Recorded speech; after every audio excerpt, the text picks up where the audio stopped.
Hello student, welcome back to pure mathematics solution. आज जो हमारा टॉपिक प्रोबेबिलिटी चल रहा था उसी को आगे करते हैं। कुछ क्वेश्चन से स्टार्ट करते हैं, फिर हम टोटल प्रोबेबिलिटी का कंसेप्ट पढ़ेंगे। Let us start with the question. First question देखो, there are two switches, right? Probability of passing current through these two switches are given 9/10 and 7/10. Okay, these are the probability. One switch from first it is passing 9/10, second switch से current pass हो रहा है 7/10. Find respectively find the probability. Probability find करनी है कब current passing through the switch circuit, not switch, circuit से current pass हो उसकी प्रोबेबिलिटी निकालनी है। जबकि स्विच किस में कन्वर्ट कनेक्टेड है, सीरीज में और दूसरा पैरेलल में। अब देखिए दो स्विच दे रखे हमें, एक बार वो कह रहा है कि सीरीज में कनेक्टेड होने चाहिए, दूसरी बार कह रहा है पैरेलल होनी चाहिए। अब सीरीज में कनेक्ट होते मान लो ये स्विच है, okay, this is the switch S1 बोल देता हूँ मैं, दूसरा स्विच है वो S2 हो गया। ये तो हो गया आपका सीरीज में कनेक्शन, इसमें से करंट पास हो रहा, सर्किट बना हुआ है। दूसरा हो गया हमारे पास स्विच S1 और दूसरा स्विच हो गया S2, ओके। ये पैरेलल में कनेक्टेड है ऐसे, राइट, स्विच ऐसे, बाकी सर्किट है, राइट। यहाँ पे सर्किट ऐसे बना हुआ है, मान लेते हैं, राइट। अब देखिए दोनों केसेस में हमें प्रोबेबिलिटीज फाइंड करनी, करंट पास हो किसमें से, सर्किट में से, यानी यहां से पूरा करंट पास हो या फिर इसमें जाए या इस तरफ जा रहा है। तो अब देखिए इस केस में बड़ा इंटरेस्टिंग सा रिजल्ट है। हमारे पास दो केसेस है। जब सीरीज की बात हो रही है, फर्स्ट केस की बात करते हैं, तो प्रोबेबिलिटी ऑफ S1 ले लेता हूँ, इसको मैं प्रोबेबिलिटी ऑफ S ले लेता हूँ। S1 स्विच 1 को से करंट पास हो रहा है, वो 9/10 दे रखा है। Probability of current passing through the second switch 9/10 हो गया, नो प्रॉब्लम, राइट। अब देखिए मान लो स्विच फर्स्ट से करंट पास हो रहा है, इसकी प्रोबेबिलिटी है सेकंड से। अगर सीरीज में है, ए वाला जो केस कर रहे हैं, अगर सीरीज में है तो करंट कब पास होगा, इसमें से करंट जाएगा तो इसमें से भी जाएगा और इसमें से, यानी दोनों में से जाना है। यानी हमें प्रोबेबिलिटी किसकी निकालनी है, दोनों इवेंट्स की निकालनी है। दिस इज मल्टीप्लीकेशन थ्योरम जो हमने पिछले वाले वीडियो में डिस्कस किया हुआ है। यानी यहाँ पे आपको मल्टीप्लीकेशन क्या फाइंड करना, आपको प्रोबेबिलिटी ऑफ ए पार्ट की बात कर रहा हूँ मैं, probability of S1 intersection S2। अब देखिए ये क्या होगा, probability of S1 probability of S2, जबकि S1 हो चुका है, लेकिन यहाँ दोनों इंडिपेंडेंट हैं।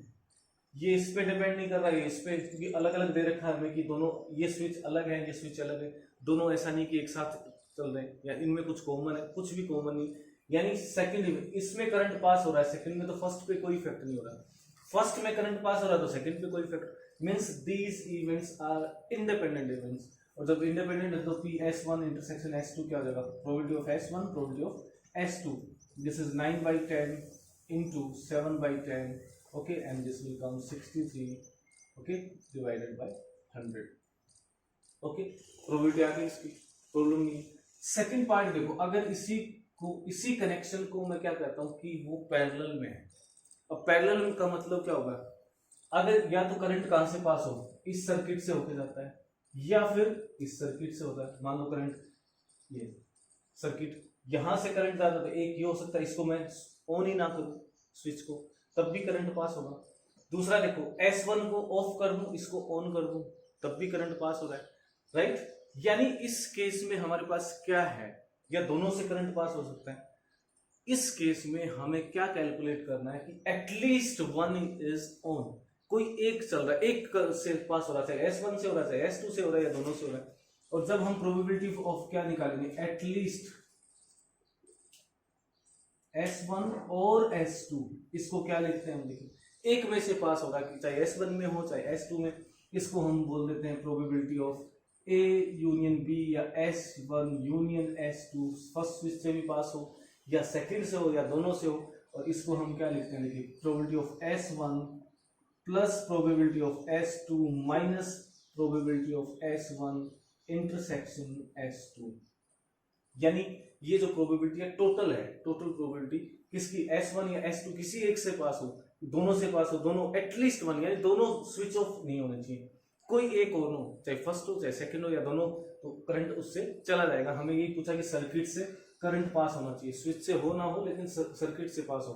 तो इसका मतलब ये वाला केस होगा। प्रोबेबिलिटी ऑफ S1 क्या है, probability of S 9/10 plus probability of S2 क्या है, probability of S2 7/10, okay, minus, अब देखिए probability of S1 intersection S2 यानी दोनों में से पास हो, उसकी प्रोबेबिलिटी क्या होगी, इंटरसेक्शन की हम पहले कैलकुलेट कर चुके हैं, या वैसे कर लो आप, क्योंकि इंडिपेंडेंट डिवाइड दोनों को मल्टीप्लाई कर दो। एलसीएम लीजिए, 100 आएगा 90 + 70 - 63 डिवाइडेड बाय 100, एलसीएम ले लिया हमने, राइट। ये क्या हो जाएगा, 7 बचेगा, 7 इसमें ऐड कर दो, 97/100। यानी इतने केसेस में आपके पास स्विच से, सॉरी सर्किट से करंट पास होगा। ओके स्टूडेंट, नेक्स्ट क्वेश्चन करते हैं जो हमें टोटल प्रोबेबिलिटी की तरफ लेके जाएगा। A problem is of math is given to 3 students whose chances of solving this problem is given 1/2, 1/3, 1/4। यानी फर्स्ट स्टूडेंट सोल्व करता है उसके चांसेस क्या है, हाफ है, दूसरा सोल्व करता है 1/3 और थर्ड सोल्व करता है 1/4 respectively. This is what is the probability that problem is solve. अब देखिए प्रॉब्लम सोल्व कब होगी, अगर हम बात करते हैं तब देखिए प्रॉब्लम सोल्व होगी, मान लो ए, ये फर्स्ट स्टूडेंट सोल्व करता है, इसकी प्रोबेबिलिटी ए है, दूसरा सोल्व करता है इसकी प्रोबेबिलिटी बी है, और थर्ड सोल्व कर देता है इसकी प्रोबेबिलिटी सी है। अगर मान लो ए बी सी हम प्रोबेबिलिटीज ले रहे हैं किसकी, इस प्रॉब्लम को सोल्व करने की बाय 3 स्टूडेंट। ओके, अब problem is solve, problem is solve ये लिखना है। तो कब सोल्व होगी, 3 स्टूडेंट्स आते हैं, फर्स्ट स्टूडेंट सोल्व कर दें, ओके, बाकी दो ना कर पाए, this is problem is solve. Second solve कर दे, राइट, बाकी दो ना कर पाए, या फर्स्ट सेकंड सोल्व नहीं कर पाए, थर्ड कर दे, यानी स्टूडेंट ए कर दे सोल्व, या बी कर दे, या सी कर दे, या तीनों भी सोल्व कर दे, तब भी प्रॉब्लम क्या होगी, सोल्व हो जाएगी। यही हमें फाइंड करना है। यानी हमारे जो केस है वो केस तो मल्टीप्लीकेशन का है, लेकिन उसमें 3 डिफरेंट केस बन रहे हैं। अच्छा, क्या इस क्वेश्चन को मैं दूसरे तरीके से सोल्व कर सकता हूँ? बिल्कुल। कैसे? देखिए, हमें क्या चाहिए, प्रॉब्लम इज सोल्व, तो फर्स्ट करे, सेकंड करे, थर्ड करे, या तीनों करे, दो करे, कोई दो करे, फर्स्ट सेकंड करे, सेकंड थर्ड करे, लाइक दैट। ऐसा हो सकता है। इससे बेटर क्या हो सकता है हमारे पास, बेटर ये हो सकता है कि हम कॉम्प्लीमेंट्री इवेंट यूज करें कि प्रॉब्लम सोल्व ही नहीं होती है। None of this 3 can not solve the problem, कोई एक भी नहीं कर पाता। तो यानी मैं क्या निकालूं, सबसे पहले probability of A bar means A से सोल्व नहीं होती है, क्या हो जाएगी 1 - 1/2, दिस इज 1/2। बी से भी सोल्व नहीं हो रही है, दैट मीन्स 1 - 1/3, 2/3। और प्रॉब्लम सी से भी सोल्व नहीं हो रही है, दिस इज 1 - 1/4, 3/4। ओके, ये प्रोबेबिलिटीज हो गई किसकी, ए भी सोल्व नहीं कर पा रहा, बी भी नहीं कर पा रहा, और सी भी। हमें क्या चाहिए, प्रोबेबिलिटी सोल्व हो जाए। तो सोल्व मीन्स ये क्या होगी, 1 - probability of unsolve, problem is unsolve by all these 3। ये होगा, दोनों कॉम्प्लीमेंट्री होगी, या सोल्व होगी या सोल्व नहीं होगी। टोटल कितना है 1, तो प्रोबेबिलिटी ऑफ सॉल्यूशन क्या आ जाएगी, probability of not solve, no solution. और इसमें क्या बन जाएगा 1 - probability of A intersection B intersection C bar. Okay, तीनों का बार यानी तीनों पे कॉम्प्लीमेंट्री। कई बार इसको हम ऐसे भी लिख देते हैं, डायरेक्ट इंटरसेक्शन नहीं लगाते, तो वो मतलब यही है कि वो मल्टीप्लिकेशन थ्योरम ही है, या कह देते हैं इंटरसेक्शन है। तो ए बी सी क्या हो जाएगा, देखिए 1 - आप देखिए A B C independently solve करते हैं, ए का बी के साथ कोई वो नहीं, कोलैबोरेशन बी का सी के साथ नहीं। तो इसका मतलब क्या होता है, इंडिपेंडेंट इवेंट है, इंडिपेंडेंट और लिख दो probability of A not B, probability of not C, और इसको हमने पहले ही कैलकुलेट कर रखा है, राइट, हाफ 2/3 एंड 1/4, या यहाँ लिख दो 1 - PA 1 - PB 1 - PC, वो कैसे भी कर सकते हो आप। This is 1 - probability of not solve by 1, A half, B से सोल्व नहीं होती उसकी प्रोबेबिलिटी 2/3 है, और सी से भी सोल्व नहीं हो रही है उसकी प्रोबेबिलिटी 3/4 है। और finally what answer will get 1 - 1/4 यानी 3/4। Probability of solving this problem by these 3 student right independently will be 3/4, क्योंकि नहीं सोल्व होने के चांसेस 1/4 हैं। Okay, I hope you got the concept. अब देखिए इसी से थोड़ा सा और आगे चलते हैं, क्वेश्चन और करते हैं। उसमें क्या है, उससे हमें टोटल प्रोबेबिलिटी मिलेगी और उसी को हम डिस्कस करने वाले हैं। Okay student, let us do the third question, और जो हमें थोड़ा सा और कंसेप्ट की तरफ ले जाएगा। A die is thrown 3 times. Okay. If getting 6 is considered as success, यानी 6 आना सक्सेस है, राइट? तो हमें प्रोबेबिलिटी किसकी निकालनी? गेटिंग एटलीस्ट 2 सक्सेसेस, यानी कम से कम 2 सक्सेस मिले, यानी 3 भी मिल सकते हैं क्योंकि 3 बार आपने क्या किया, रोल किया डाई को। तो सक्सेस को हम क्या मान लेते हैं? प्रोबेबिलिटी ऑफ सक्सेस को S मान लिया, प्रोबेबिलिटी ऑफ S। गेटिंग 6 आना सक्सेस मान ली, उसकी प्रोबेबिलिटी क्या होगी? 6 आना किसी भी डाई पे 1/6। Okay, right? Now probability of failure, probability of failure क्या होगी? यानी सक्सेस नहीं आए, यानी 1 minus probability of success, this is 1 minus 1/6, 5/6 हो गया। अब आपको कितनी सक्सेस चाहिए? एटलीस्ट 2 सक्सेसेस, यानी या तो 2 सक्सेस हो या 3 भी हो सकती है। तो हमें क्या इसकी प्रोबेबिलिटी निकालनी है? Probability of at least 2 success. Okay, कब आएंगी 2 सक्सेसेस? देखिए हमारे पास 2 केस बन सकते हैं, मैं लिख देता हूं। ये आ जाएगी प्रोबेबिलिटी ऑफ फर्स्ट सक्सेस आ जाएगी, बाकी 2 क्या हो? फेलियर। सेकंड पे क्या नहीं आए, सॉरी 2 चाहिए ना, एटलीस्ट 2 सक्सेस। तो फर्स्ट और सेकंड पे क्या आ जाए? 6 आ जाए, थर्ड पे 6 नहीं है तो वो फेलियर हो गया। प्लस प्रोबेबिलिटी ऑफ फर्स्ट और थर्ड पे क्या आ जाए? सक्सेस आ जाए, 6 आ जाए, बाकी 1 फेलियर हो, ठीक है। Plus probability of success, first time हमें 6 नहीं मिला, फेलियर है, फिर 2 बार हमें क्या मिल गई? सक्सेस मिल गई। ये तो कौन से केस हो गए? At 2 successes, first second, second third, first second third and second third, और ये 1 थर्ड हो गया। ये सक्सेस, एक केस और बच गया जब हमको क्या मिल सकती है? 3 सक्सेस मिल सकती है, यानी वो हो जाएगी प्रोबेबिलिटी ऑफ ऑल 3 सक्सेसेस। ये देखिए हम इसमें मल्टीप्लिकेशन यूज करते हैं कि 2 सक्सेस हो जाए फर्स्ट, और जैसे यही क्वेश्चन ऐसा होता है कि फर्स्ट और सेकंड पे सक्सेस मिले, यानी फर्स्ट और सेकंड पे 6 आए, बाकी पे क्या है? That is different. वो ये केस हो गया। ये कहते हैं कि फर्स्ट और थर्ड पे क्या है? 6 आए डाई को रोल करने से, सेकंड पे कुछ भी आ सकता है, वो फेलियर हो गया। मतलब थर्ड और सेकंड और थर्ड दोनों पे सक्सेस आए, फर्स्ट पे सक्सेस नहीं आई, यानी थर्ड टोस में और सेकंड टोस में 6 आ रहा है, बाकी पे नहीं आ रहा, बाकी पे कोई भी नंबर आ सकता है। ये कौन सा केस है? ये तब है जब तीनों पे ही 6 आए, राइट? वो एक केस। तो यानी हमें क्या चाहिए? एटलीस्ट 2 के लिए। तो ये एक मल्टीप्लिकेशन पार्ट है, ये भी मल्टीप्लिकेशन का पार्ट है, ये भी मल्टीप्लिकेशन है, ये, लेकिन हम क्या कर रहे हैं? टोटल कर रहे हैं, total of all these parts, इसी को हम बोलते हैं टोटल प्रोबेबिलिटी। जब केस क्या हो गए? डिफरेंट, यानी सक्सेस फर्स्ट के साथ, सेकंड के साथ अटैच है, थर्ड के साथ नहीं है, सेकंड फर्स्ट और थर्ड के साथ अटैच है, सेकंड और थर्ड के साथ अटैच है, और तीनों के साथ अटैच है, यानी दिस इज डिफरेंट केस। जब हम टोटल प्रोबेबिलिटी कैलकुलेट करते हैं, ये हमारा मल्टीप्लिकेशन है, क्योंकि इवेंट्स क्या है? इंडिपेंडेंट है।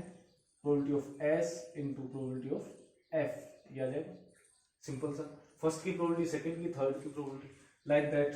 ये भी क्या रहेगा? P S P F plus P F P S plus last वाला प्रोबेबिलिटी ऑफ एस और प्रोबेबिलिटी ऑफ एस। ये डायरेक्ट हम फाइंड कर सकते हैं। अब देखिए probability of success then 2 success then failure. अगर मान लो इसमें हर बार आउटकम्स डिफरेंट हो जाते, बॉक्स वाला केस आ जाता, तो ये क्या हो जाते? S1 S2 S3 ले सकते थे, यहाँ पे सेम है, तो ये तीनों रिजल्ट एक ही हैं। ये देखो प्रोडक्ट ऑफ क्या है? 2S and 1F, 2S and 1F, तो 3 टाइम्स लिख दो, ओके। या वैसे कैलकुलेट कर, तो मैं 3 टाइम्स लिख के कर लेता हूँ, 3 टाइम्स ऑफ व्हाट? 2 सक्सेस की प्रोबेबिलिटी क्या है? 1/6, 2 टाइम्स। फेलियर की कितनी है? 5/6, यानी 6 नहीं आए, दैट्स ऑल। ये कितनी बार आया? 3 times, first time, second time, third time, and then all 3 success, 1/6, 1/6, 1/6, this is only one case। Independent थी, सीधे सीधे इनटू कर दिया, वो दूसरे पे डिपेंड ही नहीं कर रहा। तो अदरवाइज तो हम क्या लिखते हैं? पी एस अपॉन S और S1 S2 लाइक दैट। अब ये क्या बन जाएगा देखिए 15/216 प्लस 1/216 ये आ जाएगा 16/216 और जिसकी वैल्यू क्या हो जाएगी कैंसिल कर सकते हो आप। This is 4 4 and this is 4 5 4 this is again 2/27 okay 2 से फिर कैंसिल हो जाएगा ओके। तो यानी probability of getting at least 2 success वो ये होगी।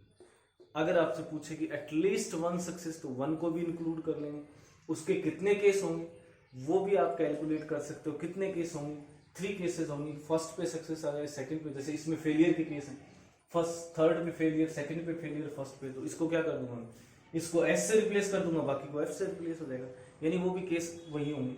वो आप इससे भी कैलकुलेट कर सकते हो। जब हम रैंडम वेरिएबल की बात करेंगे वो ऐसे हो जाएंगे, देखिए 2 सक्सेस कैसे आएंगे, जैसे मैं 3 टाइम्स टॉस कर रहा हूँ, कितनी सक्सेस हैं 2 टाइम्स, 3C2 लिख सकते हो यानी 3 आ जाएगा। अगर एक ही लेना था मेरे को, एक ही सक्सेस होती 3C1 लिखूंगा तब भी 3 आ जाएगा। ये हम रैंडम वेरिएबल में कैलकुलेट करने वाले हैं। आई hope you got the concept of total probability. अब इसका थोड़ा सा डिस्कशन करते हैं। चलिए टॉपिक को डिस्कस करते हैं। जो हमारा टॉपिक है टोटल प्रोबेबिलिटी क्या है वो देखिए। मान लो हमारे पास कुछ इवेंट्स हैं, मैं एक एग्जांपल से आपको क्लियर करने की कोशिश करता हूँ। देखिए मान लो एक अर्न है या बॉक्स है जिसमें 4 रेड बॉल हैं और 3 ब्लैक बॉल, राइट। एक दूसरा बॉक्स है जिसमें बॉल्स की सिचुएशन ऐसी है, मान लेते हैं कि 2 रेड बॉल हैं और 5 ब्लैक है, टोटल सेम है, कोई बात नहीं, हो सकता है। देखिए दिस इज फर्स्ट अर्न और सेकंड अर्न, ठीक है, या फर्स्ट क्या है बॉक्स है, ये सेकंड बॉक्स। अब देखिए क्वेश्चन क्या कहता है आपको कि आप एक काम कर लीजिए कि select a box, okay, select a box. Select करना, इसके चांसेस क्या है, इक्वली लाइकली है, या तो मैं फर्स्ट को सेलेक्ट कर सकता हूं या थर्ड को कर सकता हूं, हो सकता है मेरे पास सेकंड को कर सकता हूं, अगर थर्ड होता थर्ड को भी कर सकता हूं। फिर कर दिया मैंने ड्रॉ 1 बॉल, ठीक है जी, एक बॉल निकाल ली और वो बॉल को आपको स्पेसिफाई कर दिया कि रेड होनी चाहिए, इसकी प्रोबेबिलिटी फाइंड करनी है। अब केस समझने की कोशिश करिए। एक सिलेक्शन हुआ, सेलेक्ट किसको किया, एक बॉक्स को सेलेक्ट किया। इस सिलेक्शन में हमने क्या करना है, एक बॉक्स को सेलेक्ट कर लेना है, बॉक्स से क्या करना है, एक रेड बॉल ड्रॉ करनी है, उसकी प्रोबेबिलिटी पे डिस्कशन करना है। अब रेड बॉल आना 2 चीजों पे डिपेंड करता है कि हमने फर्स्ट बॉक्स लिया था या सेकंड बॉक्स लिया था, राइट। फर्स्ट से आ रही है तो वो डिफरेंट है, सेकंड से आ रही है वो डिफरेंट है, लेकिन क्या आना चाहिए, रेड बॉल। यानी अगर मान लो मैं ऐसे इवेंट्स लेता हूँ, बहुत सी इवेंट ले लेता हूँ, ये देखिए, राइट, ये मेरी फर्स्ट इवेंट है, E1 मान लिया, E2 मान लो, ये सेकंड इवेंट है, ये थर्ड इवेंट है और ये फोर्थ इवेंट है, मान लो ये 4 events, okay, E1 E2 E3। अब इसको समझना क्या है, देखिए मैंने कहा कि ये अलग अलग बॉक्स है, फर्स्ट बॉक्स, ये सेकंड बॉक्स, ये थर्ड बॉक्स, ये फोर्थ बॉक्स, बॉल्स हैं। अब कहता हूं इसमें 2 रेड 3 ब्लैक या जो भी है, जो भी नंबर होंगे दैट उनसे सेलेक्ट करें। अब देखो इसमें क्या ना, ये क्या है हमारा सिलेक्शन ऑफ बॉक्स है, ये कर रहा हूँ, ये कर रहा हूँ, ये कर रहा हूँ, ये सिलेक्शन है। उसके बाद इसमें से क्या कर रहा हूँ, या तो फर्स्ट से बॉल निकाल रहा हूँ, या सेकंड से निकाल रहा हूँ, या थर्ड से, या फोर्थ से। लेकिन ध्यान रखना कि E1 और E2 एक दूसरे से इंडिपेंडेंट है। ये नहीं कि मैंने फर्स्ट बॉक्स भी सिलेक्ट कर लिया और सेकंड भी कर लिया, ऐसा केस है ही नहीं। तो इंडिपेंडेंट है कौन सी, E1 E2 E3 सारी डिफरेंट है, लेकिन उनमें कॉमन क्या है, रेड बॉल निकालना या इसमें से सिलेक्शन करना। तो ये इवेंट्स है और ये टोटल इवेंट, इनके साथ मान लेता हूं मैं ए, थोड़ा सा डिफरेंट लिख रहा हूं मैं ए, ताकि आपको क्लियरिटी आ जाए कि ए क्या है, रेड बॉल ड्रॉ करना, राइट। यानी मैं ऐसे लिखूं, इस एग्जांपल को ले लेते हैं अपन, देखिए E1 E2 और A 3 इवेंट्स, ये आप डिफाइन करना सीख लीजिए, बिल्कुल इजी से आपको पूरा कंसेप्ट ही समझ आ जाएगा। E1 क्या है, first box be selected, okay, second box को सेलेक्ट करना है, ये E2 मान लिया। A क्या है, जिसकी प्रोबेबिलिटी पूछी है, उसी को लिख देता हूं, रेड बॉल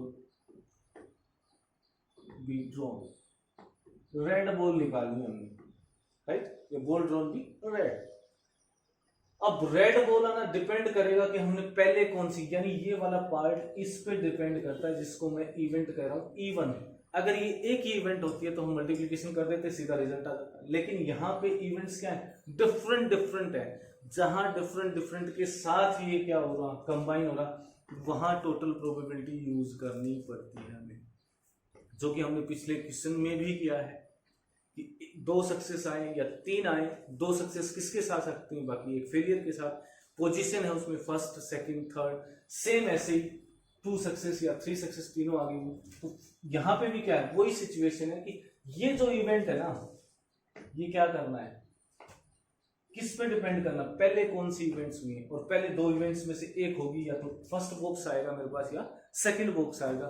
इसी कंसेप्ट को यूज करते हैं हम, उससे निकालते हैं प्रोबेबिलिटी किसकी, प्रोबेबिलिटी ऑफ ए फाइंड करता हूं मैं। प्रोबेबिलिटी ऑफ ए किससे, ये क्या हो जाएगी, देखिए प्रोबेबिलिटी ऑफ E1, यानी मैंने क्या सेलेक्ट किया, फर्स्ट बॉक्स सेलेक्ट किया और फर्स्ट में से रेड निकाली, यानी अपॉन E1। अगर ये इंडिपेंडेंट है तो E1 नहीं आता, राइट। यानी फर्स्ट बैग सेलेक्ट किया, उसमें से एक बॉल निकाली, जबकि फर्स्ट बैग सिलेक्शन हो चुका है, यानी ये हो चुका वाला केस है। प्लस, या ऐसे लिख दो आप एक बार, स्कोर थोड़ा सा क्लियर हो जाएगा आपके पास, कि probability of A intersection E1 है, राइट। ई यानी क्या हो रहा है, फर्स्ट बैग सेलेक्ट हो रहा है, उसमें से रेड बॉल आ रही है, या एक ही चीज है, फर्स्ट बैग सेलेक्ट किया, रेड बॉल ले, plus second ball, red ball है ना, सेकंड वो बॉक्स सेलेक्ट किया, उसमें से रेड निकाला, तो ये केस है। दोनों में रेड आना है, लेकिन पहले कौन सी है, E1 हो सकती है तब ए आए, और E2 हो तब ए हो, यानी कंडीशंस के साथ, यानी कंडीशनल प्रोबेबिलिटी है। लेकिन यहाँ मल्टीप्लिकेशन भी है कि probability of E1, probability of A, जबकि E1 हो चुकी, यानी मैंने पहले फर्स्ट बैग सेलेक्ट किया, उसमें से रेड बॉल निकाली, plus probability of E2, multiplication theorem use कर रहा हूँ 2 टाइम्स, फर्स्ट टाइम यहाँ पे, सेकंड टाइम यहाँ पे, प्रोबेबिलिटी ऑफ ए, जबकि E2 हो चुकी है, यानी E2 के साथ ए हो और E1 के साथ ए हो, यानी फर्स्ट से आए या सेकंड से आए। These are the 2 different cases. जैसे पहले वाले एग्जांपल में हमने किया है 3 times coin is tossed 3 times, 3 times में क्या हो सकता है, फर्स्ट टाइम, सेकंड टाइम और थर्ड टाइम, तो केस 3 बन रहे थे। 2 की बात करते हैं, 2 सिलेक्शन, तो भाई 2 सिलेक्शन क्या होगा, तो फर्स्ट में से, फर्स्ट सेकंड में होगा, सेकंड थर्ड में होगा, थर्ड फर्स्ट में होगा। This is the case, okay. अगर मान लो मैं डाई को 3 बार रोल करता है, एक बार सक्सेस चाहिए मेरे को, तो क्या करूंगा, फर्स्ट पे सक्सेस आ सकती है, यानी फर्स्ट रोल करके मेरे को सक्सेस मिली, एक कंडीशन वो है। सेकंड के साथ मेरे को सक्सेस मिली, यानी सेकंड बार जब टॉस किया तब मेरे को सक्सेस मिली, और थर्ड पे सक्सेस मिली, तो 3 अलग अलग केस बन गए, सेम यही, यानी ये वाला ही केस हो गया। जैसे अगर और इवेंट्स होती तो मैं क्या करता, E3 intersection A, E4 intersection A, और वही चलता रहेगा, और ये मल्टीप्लिकेशन यूज हो गई विद कंडीशन 2-2 के साथ होगी। तो इसकी बात करते हैं तो ये क्या आ जाएगा, probability of E1, probability of E1, यानी पहला बैग सेलेक्ट कर रहा हूँ, बैग सेलेक्ट करने की दोनों की प्रोबेबिलिटी क्या है, इसकी हाफ चांसेस हैं और इसके भी हाफ चांसेस हैं, तो ये मैं लिख दूंगा 1/2। डिफरेंट भी हो सकती है, मान लो किसी ने कहा कि मैं डाई रोल की, क्वेश्चन को बनाने के लिए कुछ भी डाई रोल की, 3-4 आएगा तब तो मैं फर्स्ट बैग सेलेक्ट करूंगा, बाकी नंबर आएगा तो मैं सेकंड सेलेक्ट करूंगा, तो उसमें ये क्या होगा, 3-4 आने, यानी इसके चांसेस 2/3 हो जाएंगे, 2/6 हो जाएंगे, और इसके चांसेस क्या हो जाएंगे, 4/6। तो वो डिपेंड करेगा इस पे क्या कंडीशन, इस पे कहा कि 2 डिफरेंट बैग्स हैं, तो मैंने बैग फर्स्ट सेलेक्ट कर लिया, उसकी प्रोबेबिलिटी हाफ हो गई। अब फर्स्ट A/E1, यानी मैंने फर्स्ट बैग सेलेक्ट करके रेड निकालनी है, तो रेड कितनी है, 2 है, आउट ऑफ व्हाट, टोटल कितनी है, 7 है, प्लस हाफ अगेन E2, यानी सेकंड बैग सेलेक्ट करने की प्रोबेबिलिटी हाफ थी। अब मैं कह रहा हूं कि रेड बॉल निकाल रहा हूं, उसमें से कितनी रेड बॉल है, 4 है, out of 7, this is 4 out of 7, और ये मेरा बन गया, देखिए 2/14 प्लस 4/14, यानी 6/14 आ गया। अब इसको कैंसिल करेंगे तो 3/7, ये क्या है, रेड बॉल आने के चांसेस हैं, चाहे वो फर्स्ट बैग से आए या सेकंड बैग से आए। आई hope you got the concept. अब देखिए, अगर मान लो मेरे को किसी और थोड़ा सा कर दिया जाता, चेंज कर देता, वो ये कह देता कि आपने रेड बॉल ड्रॉ कर दी, ये गिवन हो जाता, कि बॉल जो ड्रॉ की, ये क्वेश्चन ये देता कि 2 बॉक्स हैं, एक को सेलेक्ट किया, एक बॉल निकाली, वो बॉल रेड आई, आप बताओ कि वो फर्स्ट से आ रही है, फर्स्ट बॉक्स से आ रही है या सेकंड बॉक्स से आ रही है। उस केस में हम इसको रिवर्स लेके चल रहे हैं, यानी क्या हो रहा है, सिलेक्शन ये गिवन हो जाता है और ये पूछ लिया जाता है कि फर्स्ट बैग से आई या सेकंड बैग से आई, कोई एक से पूछ लिया। उस केस में हमें जो प्रोबेबिलिटी निकालनी होती है वो रिवर्स चलते हैं और उस रिवर्स प्रोसेस को के लिए हम यूज करते हैं Bayes theorem, right. Bayes theorem जो यूज करेंगे वो नेक्स्ट हमारा टॉपिक उसी पे रहने वाला है। टोटल प्रोबेबिलिटी आपको समझ आ गई होगी, राइट। कुछ क्वेश्चंस करेंगे नेक्स्ट वीडियो में टोटल प्रोबेबिलिटी का एक दो, और उसके बाद हम बेयस थ्योरम करेंगे। आई hope you got the concept. अगर वीडियो आपको अच्छा लगा लाइक कर दीजिए, शेयर कर दीजिए और सब्सक्राइब कर लीजिए चैनल को, क्योंकि हम पूरा सिलेबस इसी तरीके से बहुत से कंसेप्ट करने वाले हैं। Thank you for watching.